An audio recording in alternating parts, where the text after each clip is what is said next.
Kevin knew that he shouldn't be texting in class, but his friend Dalton was in the hospital again after being beaten by Dominic Archer's men. Just as he was texting Dominic's sister Gwen Archer, Kevin was surprised to see a hand snatch away his phone. It was Professor Murdoch. "Gotcha!" she exclaimed. She didn't say it loudly, but everyone in the classroom could hear her as clear as a bell. "What be luck to get caught sitting in the last row playing with his phone," one of the students whispered to another. They'd already seen him running laps yesterday, and now they were wondering what would happen. When Kevin heard everyone whispering, instead of feeling ashamed, he just smiled. "Professor Murdoch, it's not what you think. I was just taking a look." Kevin even reached out his hand to take his phone back. "You want to take your phone back after I've confiscated it? It won't be that easy," she replied sternly. "I just don't understand you, Kevin. Your classmates aren't listening to the lecture because they're from rich families and can get herbal meds without working for them. But why aren't you paying attention? Didn't you learn anything from yesterday's punishment?" Professor Murdoch continued. "You have a great opportunity here. Don't you understand that? Do you really want to be a laughingstock for the rest of your life? Think about it." After she said that, the professor took Kevin's phone and walked back to the podium. "There was a lot less pressure when I was just hanging around the house," Kevin muttered to himself as he watched her walk away. The other students had been taking various herbal meds, so they had excellent hearing. There was some laughter in the room when they heard Kevin's complaint. Professor Murdoch naturally heard Kevin too, and she spun around to stare at him. "I'm disappointed in you, Kevin," Professor Murdoch said angrily. "Since you're acting like a kindergartner, I'm going to treat you like one. Move your desk over to the corner for the rest of the day. You can't move until I say so." This was very upsetting for Kevin. He'd gotten off to a really bad start with Professor Murdoch, and it just kept getting worse. "After I steal the consolidation formula, I won't be coming back to this creepy place," Kevin thought to himself, but he didn't say it out loud this time. The professor tossed Kevin's phone onto the table, and then she had an idea. "I think it's time for us to choose a student leader. This is a very important position because the student leader has duties outside the classroom," she continued, "like supervising everyone's progress and handing out assignments to everyone." The students got very excited because this would give them a chance to get closer to Professor Murdoch and brown-nose her. If you did a good job, who knows where this opportunity could lead?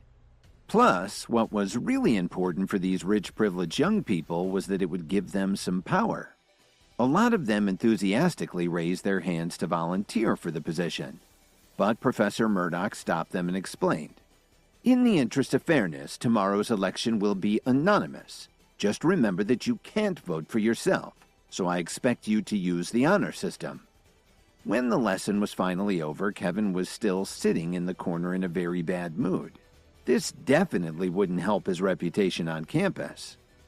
"Well, that was humiliating," Kevin said to himself as he got up from his seat. "Kevin, you can go back to your regular seat now. However, there's something I want to talk to you about," the professor instructed him without even looking up from her notes. What now? How could there possibly be anything to talk about? Kevin thought as he looked at Professor Murdoch in disbelief. She motioned for the class to be quiet while she spoke. "Please be patient. This will only take a couple of minutes." She paused for a moment. "As long as you're all going to be in the same class, I think you should get to know each other socially. So I've decided to treat you to dinner." As soon as she finished speaking, one of the students stood up to address the class. It was Michael Tripp, a young stud from Detroit. "We couldn't possibly let you treat us, Professor. After all, you're about to teach us the deepest secrets of herbal medicine. The least we can do is to invite you to dinner," he announced. "In fact, I'll treat the whole class to dinner, in your honor," Mike said with a broad smile. It sounded like a sincere invitation, but Mike wasn't just trying to butter up the professor. He was also trying to buy votes for the election. He really wanted to be the student leader. "But I couldn't possibly let you do something like that," Professor Murdoch replied warily. "It's no big deal, Professor. Just think of it as me treating you to dinner and taking along a few friends. Mike explained. He was really laying it on thick. Just then, 2 other students stood up. "Professor Murdoch, I think Mike's right," Luther Holmes said loudly. "I agree. It would be great for all of us to unwind and get to know you," Lionel Chandler chimed in. He was a good brown-noser too. These 2 guys weren't very rich, but they were both very smart. After only 2 days of classes, they'd made friends with Mike Tripp. By supporting him now, they might be rewarded later on. The whole class got very excited as everyone discussed what they should do. One of them pointed out that it was a great chance for the faculty and students to get to know each other. They did their best to convince Professor Murdoch to accept Mike's offer. Seeing that most of his classmates wanted to go, Mike broke into a smile. He turned around and very politely said, "Professor Murdoch, the class really wants to go with this plan. Why don't you join us?" She thought for a moment and then nodded in agreement. "Okay, I will." Faculty members weren't allowed to accept gifts or see students privately, but since the whole class was going, she wouldn't be accused of favoritism. It was really no big deal to just have a meal with them. What Professor Murdoch was interested in was observing the students during the dinner so that she can have some insight into their personalities. This would make it easier for her to handle the class over the next couple of years. "Great! Since Professor Murdoch is on board, I'll get someone to make all the arrangements for transportation. We're all going to the Whistler Hotel this evening," Mike said happily. Although the Salix Leaf Hotel was now the most exclusive place in Chicago, it was by far the most expensive venue to have a meal, especially with such a large group. But the problem was that Mike really couldn't afford to invite so many people to the hotel's restaurant for dinner. The Whistler Hotel was definitely more in his budget. On top of that, the Whistler Hotel's restaurant still had a fine reputation. In some ways, it was even better than the Salix Leaf Hotel. Many of the students in the class took public transportation. Even though they were all from wealthy families, it was a lot more convenient with all the traffic jams in Chicago. If it wasn't construction, it was snow or an accident. But a little more than half of the students still drove to school by themselves, and there were others who got rides to and from campus every day. But for an occasion like this, a small number of students would have to ask for rides to get to the hotel for dinner. As they were all heading out of the building, Mike suddenly asked, "Hey, Kevin, why don't you take a taxi to the hotel?" "Why would I do that?" Kevin asked him in surprise. "I'm just going by how you're dressed. I'm pretty sure nobody will let you in their car looking like that," Mike said with a snobby smile.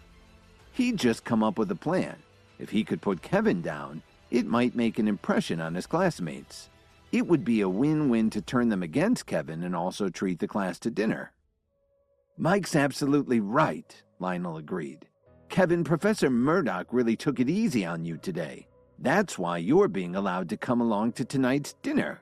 Don't put any of your classmates in an embarrassing position. Just take a taxi. If you don't have enough money on you for a cab or to call for a ride on an app, I'll give you a few bucks to cover you. How about $20? Then he pulled some cash out of his pocket and offered it to Kevin. Everyone around them laughed when they saw him do this. They really thought Kevin was pathetic. Kevin frowned as he looked at the money in Lionel's hand. He wondered what the heck was wrong with these guys. "Aren't you overwhelmed by my generosity?" Lionel grinned as he patted Kevin on the shoulder. "There's no need to thank me. After all, we're classmates." "Did I tell you I needed a ride?" Kevin replied very coolly. "What do you mean? Don't tell me you drove here," Mike sneered. "You really drove here, Kevin? Quick, show everyone what kind of ride you have. Is it an electric scooter or a bicycle?" Lionel mocked him. The other students around them were really interested in seeing what kind of car Kevin had. "I'll bet he doesn't even have a license," one of them commented. Considering his reputation, they expected him to be driving an old minivan or some other kind of beater. "Look, Kevin, everyone's interested in seeing your car. Why don't you just show it to everyone?" Mike sneered while he continued to mock him. Before Kevin could answer, Professor Murdoch stood up for him and warned them.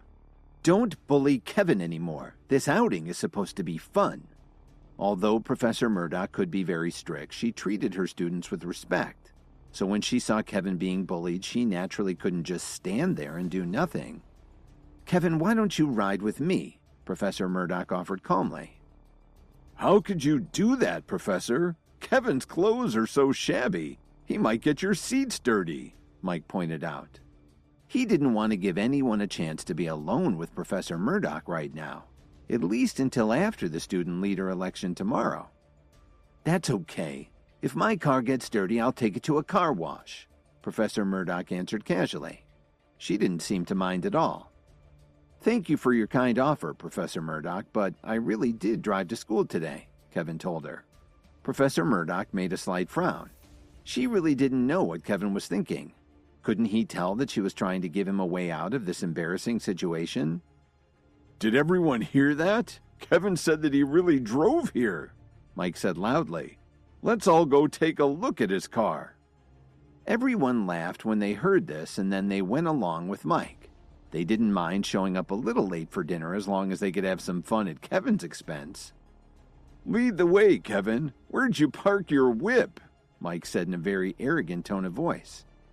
Kevin turned around and walked towards his car without saying another word. The group of students followed along behind him. They wanted to see how this useless good-for-nothing would make a fool of himself this time. A few minutes later, Mike looked at the in front of him in utter disbelief and asked Kevin, "This is your car?" "Yeah, it's a little more comfortable than my scooter," Kevin replied with a slight grin.